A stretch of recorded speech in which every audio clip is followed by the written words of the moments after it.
What's going on, everyone? Anthony Drew Gary here, host of the final episode of the 2020 version of the How To Show, where we talk about optimizing life, money, and happiness one how-to at a time.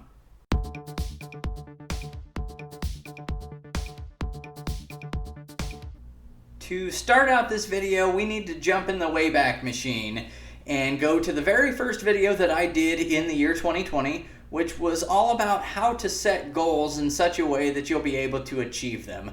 And if you weren't around or didn't check out that video the first time around, you can click back and watch it at the link right here. And I will have it in the show notes as well. But basically what we talked about in that video was how to set goals for different parts of different phases of life, and how to set reminders and basically set yourself up so that you can achieve those goals.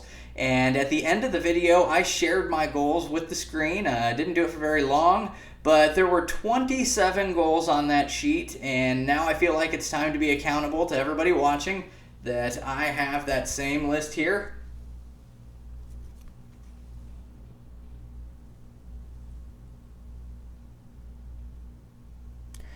And I ended up achieving 21 out of the 27 goals for 2020, which I feel okay about. I feel good about some things. I feel not so good about some other things. But I want to spend this episode talking about how to reflect and how to think about the goals that you can set, and ultimately how to hold yourself accountable again to the different things that you're trying to accomplish in your life.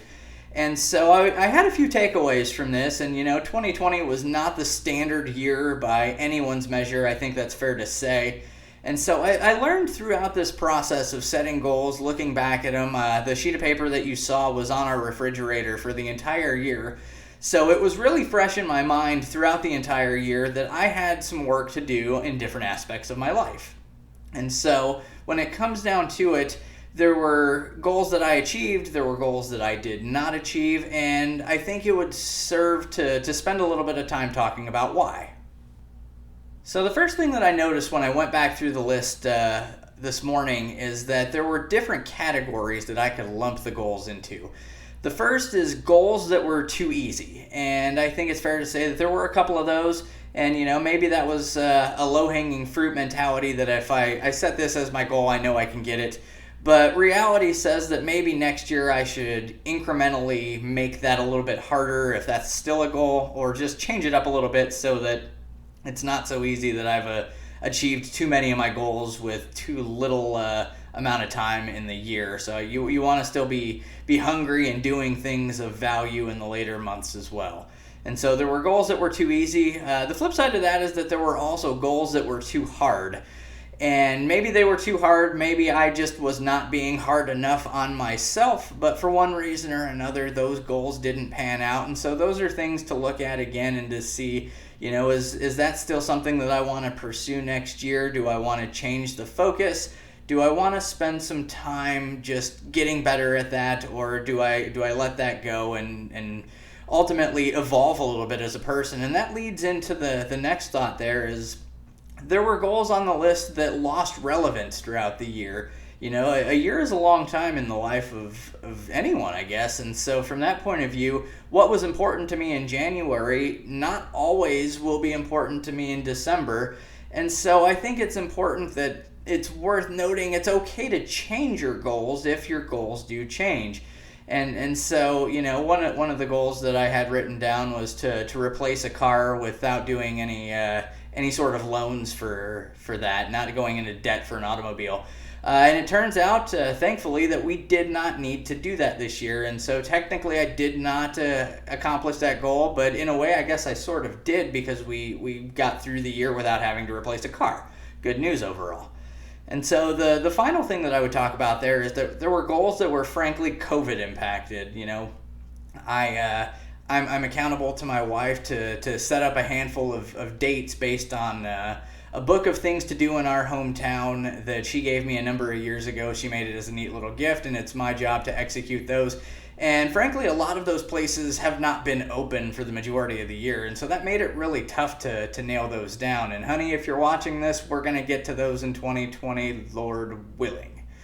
So to take that a step further, you really have the opportunity at the end of the year to do some reflecting on the year that you have had.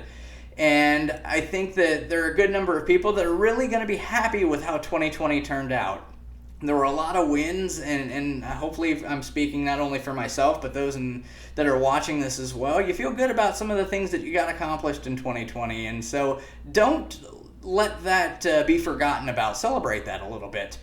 And on the flip side of that, there are probably some things that you wanted to do better in 2020, and the bright side is that even though 2020 is over, you have more time in 2021 to get things going again. So I encourage you to watch the How to Set Goals video again, link above. If it'll let me link twice in the same video, I'm not even sure if that's possible. We'll find that out. In any event, I did another video on how to set goals, and you can check that one out. But just make sure that you've got those goals front and center, and if you need to, set some incremental goals to help you get there. Get some easy wins in the first couple of months. But then don't be afraid to go back and make them a little more challenging so that you're continuing to progress throughout the year. And if you're having a hard time figuring out what your goals should be, maybe a different way to frame it is something that I've heard and thought about recently, is to start out by getting a blank sheet of paper out, or using an app on your phone, whatever it is, to take some notes. But make a list of the 10 things that make you happy the most. What brings value to your life? What makes you content, fulfilled, excited? Whatever that action verb is, what gets you excited? What gets you out of bed? What can you be interested about in 2020? And start to build your goals around that. And I still think it's worthwhile to build those goals around what's called the circle of life, and I can't rattle those off the top of my head, but I've got in here financial, intellectual, family, spiritual, physical, career, social, and relationship goals. And so if you can start to frame what brings you happiness and plug them into those different areas, you can start to have a well-rounded idea of the types of things you want to accomplish in 2021. So again, this video was 2 parts. Part me being accountable to the fact that I accomplished 77% of my goals. Next year I hope to do better than that. With a little willpower, hopefully I'll make that happen. But the second part is to just be able to reflect and decide what's important to you in terms of setting up your goals for the following year. And so hopefully this becomes a process that you can do each and every year. I know my wife and I, we have what's called goal planning lunch, and so on either New Year's Eve or New Year's Day, we go out to lunch, we talk about our goals, and it's just been something that's really healthy for us that we do to try to make the upcoming year as good as we can. And we don't always get it perfect. We miss some. I failed to accomplish all of them. I think my wife did as well. But ultimately, I think we're just trying to be a little bit better than we were the day before, and multiply that by 365, get you to just try to be a little bit better than you were the year before. And so if you can do that, I think you're in a good spot, and hopefully I can encourage you along the way to do that. If you've got any thoughts along the lines of this video, leave me a comment and let me know what sort of things you're working on, and maybe I can speak to that or find an expert who does speak to that, which gives me future ideas for the show. And the show's not going anywhere. 2021 is going to continue with new topics. I've got a handful of things up my sleeve, and maybe I'll even wear some sleeveless shirts so you'll know exactly what's up my sleeve. Just kidding. Didn't hit some of those physical goals, so no sleeveless shirts here. So that's going to wind this video down, but I appreciate you staying with me this far.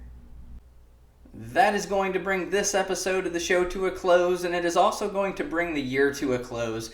And so I want to thank anybody that's watched the show, engaged with the show, given me topics for different ideas to talk about, or shared the content with somebody that they care about, because ultimately, the things I'm talking about, they impact everyone. And so if there's an opportunity to share that content, to make anybody's life, just 1% better, I think it's all for the benefit of everybody around us. And so thank you for doing that.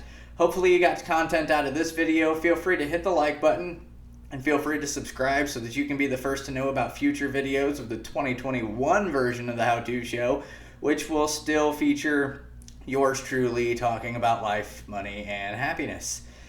Until next time, this is Anthony Drew Gary for one final time on 2020 of the How To Show, signing off.